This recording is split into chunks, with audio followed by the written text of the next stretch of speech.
comment est-ce qu'une institution qui a plus de 100 ans peut se réinventer pour notre époque, pour l'ère du numérique? Aujourd'hui, on va décortiquer une stratégie assez fascinante qui se passe dans un endroit plutôt inattendu, une église au Cameroun, qui fait face à un défi immense, celui de se connecter avec une génération entièrement nouvelle. Alors pour commencer, je vous donne juste un chiffre. 60%. Retenez-le bien, parce que tout part de là. Ça a l'air simple, mais derrière ce nombre se cache un enjeu absolument colossal. Voilà ce que représente ce chiffre. C'est la jeunesse du Cameroun. Une génération immense qui a grandi avec Internet, mais qui fait aussi face à des problèmes bien réels, comme le chômage, une sorte de perte de repères. Pour des institutions comme l'Église méthodiste unie au Cameroun, l'EMUC, c'est clair. Ignorer cette réalité, ce n'est juste pas possible. Bon, rentrons dans le vif du sujet. Le défi, il est là, noir sur blanc.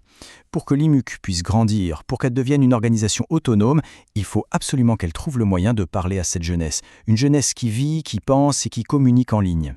Et face à ce défi, la vision est vraiment ambitieuse. Il ne s'agit pas juste de créer une page Facebook, non. L'idée, c'est de faire fusionner une mission spirituelle très profonde avec une approche qui est, elle, totalement moderne. Le but, provoquer une vraie transformation. L'objectif, au fond, c'est de bâtir un véritable système. Pas juste une campagne de com qui dure quelques semaines, non. Un parcours complet, de A à Z, qui va chercher les jeunes là où ils sont, c'est-à-dire sur les plateformes numériques, pour les accompagner étape par étape jusqu'à des postes de leader. Alors comment on construit un système pareil? Eh bien la stratégie, elle est très claire. Elle est bâtie sur une architecture solide. 4 piliers, 4 fondations qui sont toutes liées les unes aux autres.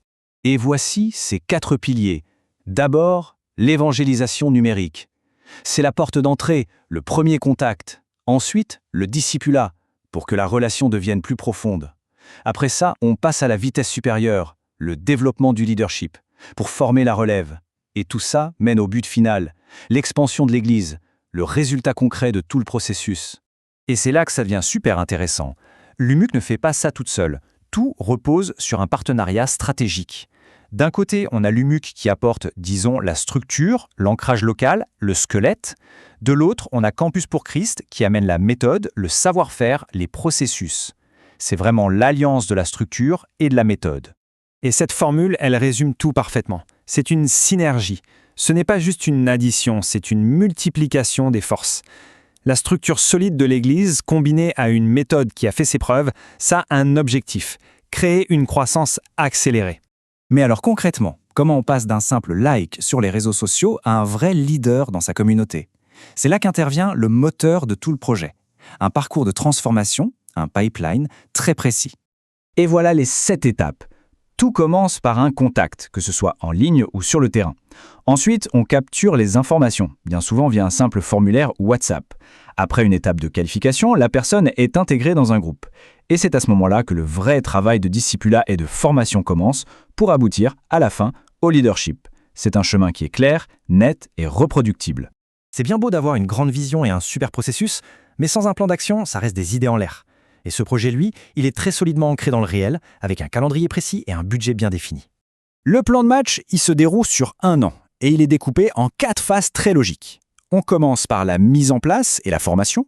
Ensuite, on passe à la création de contenu et au lancement des campagnes. La 3e phase, on se concentre sur l'expansion sur le terrain. Et enfin, les derniers mois sont dédiés à consolider ce qui a été fait et à évaluer les résultats. Le budget, lui aussi, nous raconte une histoire. Il reflète complètement les priorités. On voit que la plus grosse part va à l'évangélisation numérique. Logique, c'est la porte d'entrée de tout le système. Et juste après, des sommes importantes sont mises sur le discipulat et le leadership, parce que c'est le cœur de la transformation sur le long terme. Le budget total pour tout ça s'élève à 35 000 $. Ce qui est important avec ce chiffre, c'est qu'il montre que ce n'est pas juste une idée, c'est une initiative sérieuse, qui a été financée et validée par le Conseil mondial de l'Église, le JBGM. Bon, avec ce plan, ces ressources, qu'est-ce qu'on attend comme résultat? Le succès ici, il va se mesurer de 2 manières. Avec des chiffres, bien sûr, mais aussi avec un changement qualitatif, un changement qui dure. Premier objectif chiffré, atteindre 5000 jeunes. Ça, c'est l'indicateur de portée. C'est la toute première étape du pipeline, mais à grande échelle. Sur ces 5000, l'objectif est d'en intégrer durablement 500 comme nouveaux membres.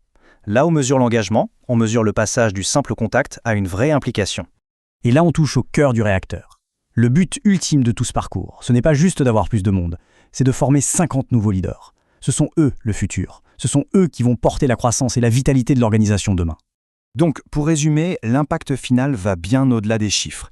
Il s'agit de démarrer une croissance vraiment significative, de renforcer massivement les leaderships des jeunes et en faisant ça, d'atteindre le tout premier objectif stratégique, permettre à l'EMUC de devenir une conférence autonome. La boucle est bouclée. Et on termine sur une question qui ouvre un peu la perspective. Ce qu'on vient de voir, ce mélange entre une structure traditionnelle et une méthode numérique agile, le tout porté par un partenariat fort, est-ce que ce n'est pas, au fond, un modèle d'avenir pour plein d'autres organisations qui cherchent à grandir dans le monde d'aujourd'hui? La question est posée.